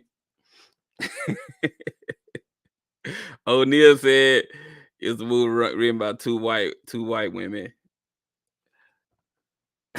Hell no, toxic. Woman King was awesome to me. Go ahead. We're gonna go a little late tonight, y'all. I'm gonna talk about the movie. All right, so we're gonna talk about the movie tonight. We got another call coming in. Who is here calling? It's Jerome. Oh, let me answer Jerome call before we talk about it. What's going on, Jerome? What you got to add? Oh yeah, so I actually went to go see the Woman King the other night, and didn't really know any information about the background of the movie. Honestly, man, it was one of the best movies I've seen in a long time. From the cinematography to the acting to the casting, I thought the storyline was great. Just from start to finish, man, first class production. But when I came back home, I got on Twitter just to kind of see what other people were saying. And I didn't realize that, from a historical standpoint, I guess they kind of softened the movie a little bit compared to the facts. Yeah, they kind of glamorized it a little bit. So historically, the homie, the Ogoje, that's the name of the female fighting force in the movie. They were brutal. They were slave traders. Whether the homie people were slave traders. And so in the movie, they kind of make it seem like they were trying to get out of the slave trade. So a lot of people are upset about that because they kind of, they kind of glamorized them in the movie and made it seem like they were, they were good. They were trying to get out of the slave trade. So that's why they were fighting. They started to fight these Europeans at the end that were slave traders and stuff like that. But see, the thing about it, that the movie was phenomenal. The acting, the cinematography, everything was great. They had a love story going on in the movie that I thought was pointless. By the end of the movie, I was like, what did that lead to? That didn't really lead to anything. But they had to add that. Go ahead. And I'm gonna be honest, man. Like, so for me, for years, I've been saying, man, there's a lack of representation in television, film, and commercials when it comes to dark skin or chocolate black folk, you know what I'm saying, in lead roles in a positive manner. And, halfway through the movie, I'm like, man, this is beautiful. Like, you see all this chocolate skin. There was a scene where they were running through the woods and just the lighting hitting that black skin, which was dope. But then they brought this. Look, I ain't got nothing against light skinned people. They brought this guy in, you know what I'm saying, this light skinned character. And it kind of felt like a Tyler. I was like, is this like a Tyler Perry film with a light skinned dude? He the savior. But but to your point, you're absolutely right. When you watch it towards the end, you're kind of like, man, they could have kept that love story, But I think the movie could have stood on its own. But for everybody in the comments, if you haven't seen it, man, if you're looking for something that just shows Black people in a positive light, especially women, Black women, definitely go check that out. Yeah, I mean, man, the costumes, everything looked beautiful. That girl, Lashana Lynch, she played a Zogi in the film. Her performance was amazing. Like, she's the girl with the thick eyebrows. I don't know if you remember the one with the thick eyebrows. Yeah. So she did a good job. Now, the thing that bugged me about the movie was in the trailers, they kind of lead you to believe that they're going to be fighting white people in this movie. And that's not what happens in the movie. Like, for the majority of the part, they're fighting Black people in the movie. Big Fred said, y'all spoiled it now. Like, yeah, we're going to talk about spoilers, y'all. If y'all ain't seen the movie yet, you might want to get off. I'm going to talk. Hey, I'm going to tell you at the end. Yeah. I'm sorry. Go ahead. No, go ahead and say what you about to say. No, I was gonna say at the end, man, it was just really dope. You know what I'm saying? Like, just the fact how calculated, and that's another part of the writing that I love. How intelligent when it comes to war tactics these characters played, especially the actual. I don't want to say she was a queen, but she was a general. When she left the camp to go find her daughter, and when they made it back, you know what I'm saying, and she freed everybody. There was that line. She said, what she say? Take no prisoners tonight or something like that. Yo, that was so dope, man. And just the way they just ransacked that whole kind of village of white folks, man. And just, it was beautiful, man. It was very empowering. But I would love to see another movie, but something more factual, Yeah. Now, one thing I would say I didn't like about the movie, that this is a spoiler, y'all. We talking spoilers now, so be forewarned. So in the movie, Nawe is a young girl. She joins the Goje. She joins the Goje, and she has a connection to Viola Davis's character. But in the movie, she falls in love with this guy. Well, she didn't fall in love with him. She just started flirting with this mixed guy named Malik. He was raised by a Dahomey slave. Yeah, they had a baby with a white man, and so he's pretty much with the slave traders, but he doesn't get the same treatment as the slave traders because he's not white. So it does a scene in the movie where the Black people are carrying the white people in these hammocks, so the white people don't have to walk through the forest, and they made him walk. So I was just like, come on, man. So they made him walk. And then there was another scene where Nawe, where he has to buy her. He buys her freedom, basically, at close to the end of the movie. And they kind of hinted on that they had sex, but they didn't really show it.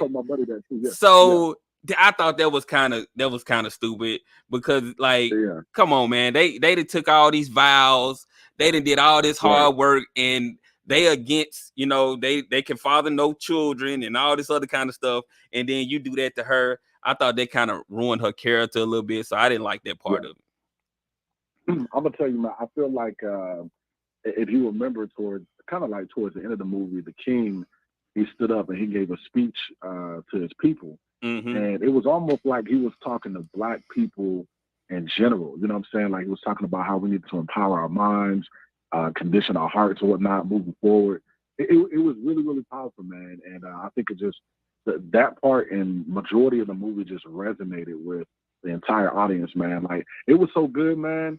At the end of the, like, you know what I'm saying, when it started running the credits, everybody in the theater started clapping. Yeah. Like, it was that good. Yeah. I've seen it twice. And both times I've seen it, at the end, everybody applauded. Like it was, they loved the movie. And John Boyega, who plays King Gezo in the movie, he does a phenomenal job. And you know, he's from the UK, so he has a British accent, but he's able to pull off that African accent flawlessly. I thought that was great. Let me ask you, and that was a topic, you know, among a lot of Black actors here in the States. You know, they were saying like a lot of these roles, whether it be in television or film, when it comes to Black people or African Americans, they've been going to Black folks like from England or from Africa. You know, all the like, what is the name of that show? Dang, I think it came on PBS. It was real popular. It was about like there were like slaves, and I forgot the name of it, but most of the cast was from like England. You know, but like you talking about the Harriet Tubman movie? Yeah. So you talking about Cynthia Erivo? So Cynthia Erivo got the role, and a lot of people were mad at her because she's African. She's not African American from America, and so a lot of people were mad at her that she got that role. And I understand what they're saying, but I think Hollywood just has a thing for British actors. They just have a thing for their accent, the way they articulate their lines. They really train hard to be actors over there, and they do it over here. So I don't understand that bias, but for some reason they just love UK actors. But like I said, John Boyega, he was able to hide that accent. And man, if you've been around African people, I couldn't even tell that he was from the UK. Oh yeah, they're really good with you know, blending or, you know, I guess kind of hiding that accent or that dialect. But I just, man, honestly, I was just speechless. It was just the first time I had seen a movie this magnitude that featured, aside from Black Panther, that featured authority cast where they were dark skinned or chocolate Black folk who were just performing at a very high level when it comes to acting and delivery. And but again, man, you know, hats off to the writers, the entire production. But it was just beautiful, man, just very empowering. What movie would you probably compare this to outside of Black Panther, if you could? That's hard because I don't think we've ever had a female warrior movie like this before. I'm gonna review Black Panther 2 because they're gonna have some elements of this movie in that movie, because you know they have the Dora Milaje up in Black Panther. That's the fighting force for King T'Challa, and I want to see how they're gonna replace King T'Challa and Chadwick Boseman character. But yeah, I don't think we've ever had a fighting force movie like this with all female warrior. A warrior group, or not even just the premise of a warrior type thing, but more so just a majority Black cast, and they're just performing at this level. You know what I'm saying? Oh, okay. Like, I really can't think of too many other films, but what I will say is, you know, the fact that opening weekend it made $19 million. It definitely shows there's a hunger for quality Black movies that feature us and really powering and empowering roles. So I love it, man. We should have a Black Hollywood, pretty much. Like I don't like Tyler Perry. you know, I love what he's doing with his studio, but we should have our own. We should have a BET version of Hollywood where we hire our black directors that's talented that don't get opportunities in regular Hollywood, you know, to make these movies, because this was a black female director that directed The Woman King. So we need Right. we need a BET type level Hollywood where all the black movies are being made. We make comedies, action movies, everything, and they're shot by black people or people of color. I think that would be dope. I think it'd be dope too. I mean, you know, a lot of folks feel like Atlanta is like the Hollywood of the South, Mm-hmm. which in a lot of aspects it is. I've definitely applied, you know, Tyler Perry for what he's attempting to do, and what he's been able to do. But I totally agree with you, man. I feel like again, there's just that hunger for more genre such as this, and I honestly feel like it could be expanded. You know, if you want to delve into, you know, what I'm saying, like something on the lines of Love Jones type of genre, or if you want to delve into another drum line or just this or whatever, man. But it just goes to show, man, like we can definitely produce at a very high level when it comes to acting. Right. I do want to find out, like, that. Now I was just saying, just think about it. What if we had an app, like, you know, like you have Netflix, you have HBO Max. What if we had a black app where you go to that app and it's all black movies made by black people? That would be so dope. Like, it would. And you know, I think Netflix they did it during Black History Month where they were just showing like nothing but black movies like Love Jones and Two Can Play Their Game, all that. But yeah, man, that'd be dope. yeah, Byron Allen need to get on that. So y'all send an email to Byron Allen and tell him to send me my check if he does. And you know what, man? Like it was, you know, I saw somebody in the comments say that you know, those black actors from England are theater trained. I know we got some theater programs at our HBCUs. Namely, I know Jackson State is known for producing a lot of actors as of late, Howard, Morehouse, etc. But I would love to see like an actual HBCU come up with like a legit film, like I guess what is it, cinematography or film school, you know, programs similar to what you see like at Southern Cal. I know it's expensive, you know, when you're talking about all the equipment and whatnot, but I think we have enough, like same way Coach Prime left NFL, became an analyst, and got into coaching. I feel like somebody like Viola Davis or, you know, Spike Lee or some of the other young producers would gladly take the opportunity to come in and become like a department head or, you know, or professor teaching cinematography at HBCU. Like, what are your thoughts on that?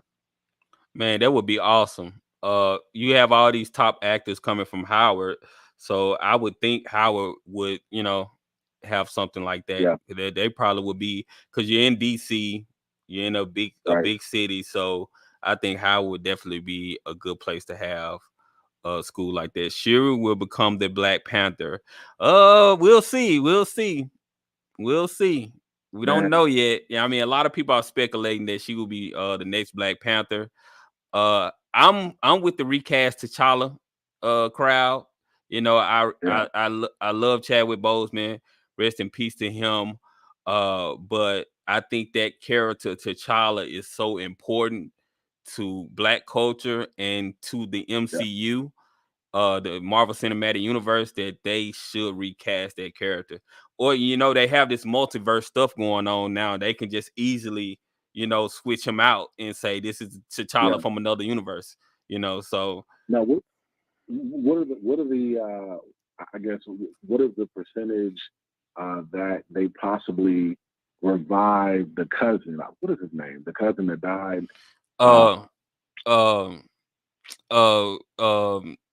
It's Michael B. Jordan character. Njadaka is his African name.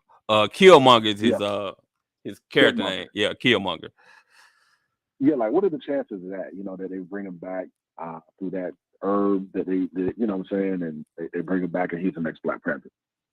I don't know. I don't know how I feel about that. Unless they do it unless he's T'Challa in another universe, that would be the only way it would make sense. I don't know. I think people would like it, but I don't know. I mean, Chadwick Boseman, he just such ingrained in our minds that it's gonna be Right. hard for us to really back, someone else, especially Michael B. Jordan, because we know him as Killmonger. So I don't know. They're gonna figure out a way. I trust that director, that brother. Yeah, me too. What is his name? I can't remember the brother name. He did. I can't remember that brother's name. Ryan Coogler. Ryan Coogler. Yeah. He's amazing, phenomenal director. Uh, and he trained at one of the best schools, so he know what he doing. Oh yeah. No, But- I mean I ain't gonna lie, man. So we got a watch party here in Charlotte for the game on Saturday. Mhm. But after the game, I'm definitely gonna go check out the Woman King again. Yeah. Trying to take some friends with me this time.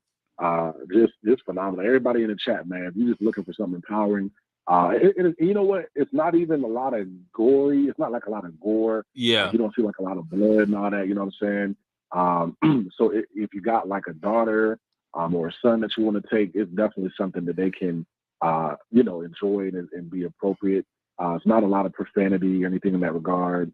So yeah, everybody would definitely enjoy that. Yeah, and I went in with a bias because I was listening to it, what everybody was saying online was like, oh, this is just going to be a movie. They're trying to misrepresent us and stuff like that. So I kind of went in like, oh, what I'm about to see. But I left pleasantly surprised of how good it was. And then, even with this being a mostly female movie, they're showing female strength. It wasn't a lot of misandry or feminism. Well, it was feminism, but it wasn't toxic or anything like that. They still had the men helping them. The men were with them. Every man that was portrayed in the movie wasn't made to look like some monster. They also, they had a love interest in the movie as well. So it wasn't a bad. I don't think it was a bad representation. Now, the historical context of who these people were, when you read about them, you kind of like, oh, y'all kind of glamorize this fighting force when they were some brutal people. When you read some of the stuff that they did, and I've even read that they actually raided African villages that were innocent and sold them. So a movie like this is kind of portraying them in a positive light. And movies, media is power pretty much. So that's what's gonna stick in our minds. So from here on out into the future, the homie are gonna be seen in a more positive light to people that don't really know about them. So this is how you change the narrative. It makes you wonder if there was an agenda behind that, but I'm not going to go into that. But I will say this: there have been a lot of as far as Black women, there's been a lot of great progress over the last decade, highlighting Black women and positive roles and leading roles in television. You're talking about How to Get Away with Murder and Scandal and just all types of movie and film. I feel like now it's time to bring in Black men and those same type of, with that same level of veracity and force. Because when you really think about it, there's not really a lot of content out here, aside from Tyler Perry television shows that feature Black men in these leading roles in a positive manner. But I will say it's also opened the door for us to look at other great stories in our history that highlight us that can be put in film. Because I was reading a story about this brother, man. He was a slave, in the Charleston, South Carolina area. And he was so dope, man. He escaped slavery. When the Civil War started, he stole a Confederate boat that was heading towards Savannah.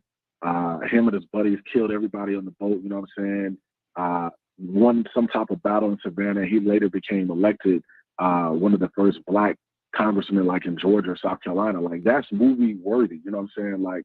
So there's other stories out here that they can feature that show us in that light. But hopefully, my prayer is it begins to show more Black men in positive roles. Yeah, and that's definitely something that we need. I'm gonna start highlighting movies like this because my channel is pretty much a Black channel, And so I would definitely want to get this information out to the people. Like, so Devotion is another movie that's coming up soon. Jonathan Majors is the star of that movie, and it's about the Korean War. He's playing a pilot. He's the first black aviator in American history, the U.S. Navy, first black U.S. Navy aviator. So the movie is about him. So that's another movie that shows a positive role for black men. So definitely check that movie out. It's called Devotion. Jonathan Majors is the star of that movie. So yeah, it'll be out November 23rd, I think. Yeah, November 23rd. So it'll be coming out soon. Is it reminiscent of Red Tails? It's kind of like Red Tail, but it looked better to me. To me, it looks better than Red Tails. Red Tails was good, but it kind of, the animation and the CG in Red Tails kind of looked a little fake to me. I think these studios, they're able to shoot. They have these studios now where they can digitally create the backgrounds now, and so everything looks better, and it just look more real now. It's more like Top Gun. I don't know if you just seen the brand new Top Gun movie. They just came out, Top Gun Maverick. It's sort of like that. It's that type of quality. But yeah, it's called Devotion. Did you hear they're coming out with a new Marvel actually this time? It's making a Storm movie. I think that was fake. Yeah, that wasn't real. You talking about that poster? It says the calm. It looked good though. Yeah, it's fake. That's not real. I'm really up on the movie, so I know everything about the movie that's coming out. So I'm a big movie buff. So yeah, that was fake though. But a Storm movie would definitely be dope. That would definitely be cool. Oh yeah.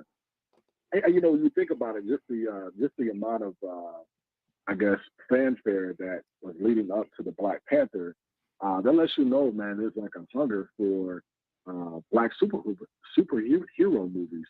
And I mean, I feel like Black Panther, the character in the comic book series, I don't think he was clearly as popular as like a Storm or Bishop or some of the other black, superheroes.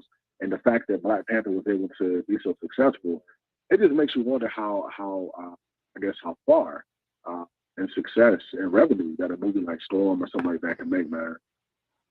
Okay, I'm gonna pin the. I just made a comment of the Devotion trailer. I'm gonna pin it in the chat, so I got it pinned at the top. Y'all can go check that out. That's the Jonathan Majors movie that's coming out in November. He's the first black aviator in the Navy that fought in the Korean War. And SWAC, before I let you go, man, I know you in DC. Definitely hang out with the DC alumni this weekend. They got a watch party at 2. It's at 3605 14th Street. Oh, okay. So if you're not, if you want to go hang out with them, they'll be out there at 2:00. Okay, that's what's up, man. And I appreciate you calling, man. It was actually dope to have me and you talking about the movie. I might do this again. I might do this for Black Panther. Because I do it for black movies. Movies that I know that our culture and our community would be really interested in talking about. So Black Panther, and I might do one on Devotion as well. So yeah, make sure y'all tune in for that. Did you see the movie Nope? Nope. Yeah, I watched that too. I go see everything. I literally have I'm a AMC A-lister, so I have a subscription with AMC where I can see 3 movies a week for free. So everything, everything that comes out that's good, I go see it. So I'm always going to the movie theater. I go every week pretty much. But yeah. So did you do a review for Nope? No, I didn't do one. So yeah, I mean, people like me talking about movies. I'll start doing, movie reviews on black movies. I wouldn't want to just do it on every movie. I would want to do it on movies that got something to do with black people, because that's my audience. Black people, majority my audience, majority black. So I would do it on movies like that. Like, did you have any thoughts about that movie? No, I thought it was good. I thought a lot of people are not gonna like it because it's slow and it's not like Get Out. It's not a big twist. I'm a spoil. Well, I don't want to spoil it. Do I want to spoil it? I'm not gonna spoil it. But the twist in the movie is not a big twist like Get Out. So a lot of people had a issue with it. But I like sci-fi fantasy movies. So the whole thing, the big twist about it, about what's chasing them, I thought it was cool. And see, for me, man, I ain't gonna lie. Like, I went to go see it, packed theater. At the very end, Said, damn, SWAC, well, you need to change your name to Black Robbie Ebert. At the very end, man, it was weird, man. Like when they started running the credits, the whole theater just sat there, like, and then everybody, it was like a collective, like, what the hell was that? Like, I guess the ending, kind of threw everybody off, but I do know that the Jordan Peele, he has a very creative mind. His first two movies, I think they were pretty easy to follow, but I think with this movie, it was kind of hard to. I don't even think it was because it was slow. It was just the innuendo in certain instances, the symbolism that he was trying to convey, and just the plot. It just seemed, I don't know, it was kind of hard to. It wasn't as blunt, if you will, as his first two movies. What was it, Get Out and Us? And this one, it was almost like when you left the movie, for me, I felt like I had a homework assignment. Like, you know what I'm saying? Like, I had to try to piece the puzzle together. So if you found out if you kind of put together some things about the movie, I would love to hear it, man, because I'm still confused.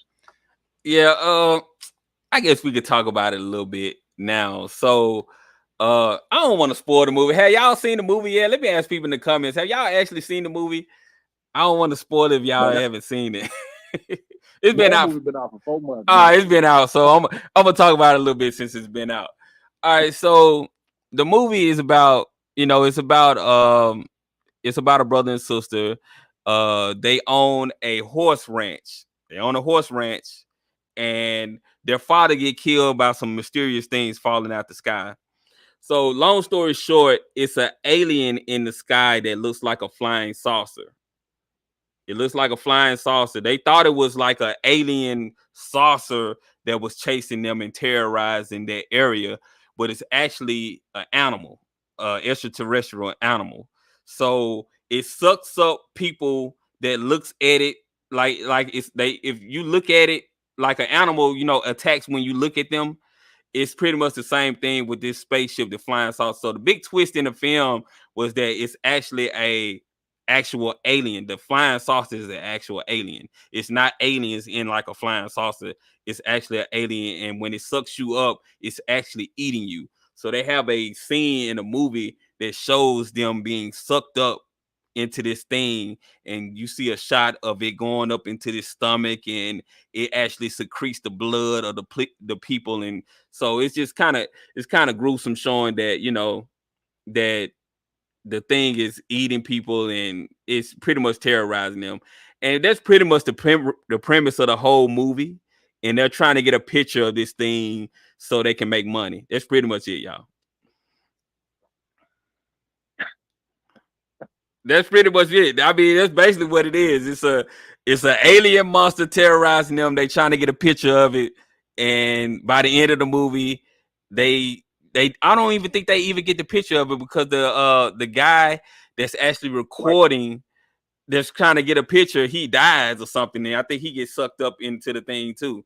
So it's a weird movie, but I enjoyed it because I like Jordan Peele movies. I enjoyed it. I think the sister actually got a picture of it. Remember when she ran all the way back to the ranch?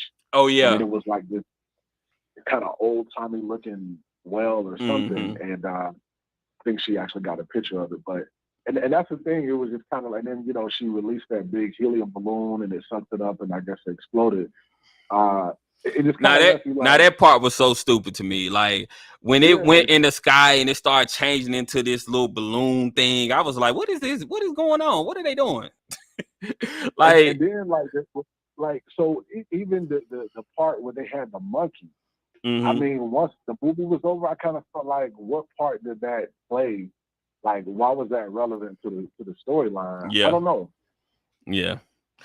But anyway, man, I appreciate you calling, man. I'm gonna shut it down tonight. Okay. We getting off into Nope and everything else. But yeah, I will talk about the Devotion movie, and I will talk about Black Panther 2 when it comes out. So yeah, y'all, we'll do like a movie night or something like that, you know, because I know, you know, a lot of us like to talk about movies and stuff like that. So we'll do something like that. But I'm gonna try to keep it in the African American community base realm, because you know, I know the people that watch this channel, those are the movies that we're going to be watching the most, like Black Panther 2 and stuff like that. So yeah, we'll be doing stuff like that. But I appreciate you calling, man. Thank you for calling, and you know, have a good night, man. having input on the movie. All right, thank you. All right. Solo Virgo said House of the Dragon. Yeah, I have a little channel where I talk about House of the Dragon. Where I get my thoughts out on House of the Dragon. It's actually called Opinions of the Dragon. I'm just gonna do reviews like after every episode on that channel, but I'm not gonna really get serious about it until after the season. I'll be dropping content on that channel. But yeah, I love House of the Dragon. House of the Dragon is an amazing show. SWAC at the movies. Have your movie review channel called SWAC at the movies, right? Yeah, we'll do something, man. I'll definitely be doing something because I love talking about movies. As y'all can see, I go to the movies all the time. I'm a real movie buff, so I definitely would like something where I can talk about movies. But I appreciate y'all tuning in. I'll clip this Woman King review and I'll post it as a separate video, because I know a lot of people are gonna be like, man, this live is almost 2 hours. So I'll be clipping things together and putting them out as separate videos. But I appreciate y'all tuning in and talking. The Rings of Power, yeah, I watched that too. I watched Rings of Power, House of Dragon. I watched all that. But yeah, we'll be talking, y'all. I appreciate y'all tuning in. And I'm going to catch you guys on the next one. I'm gone.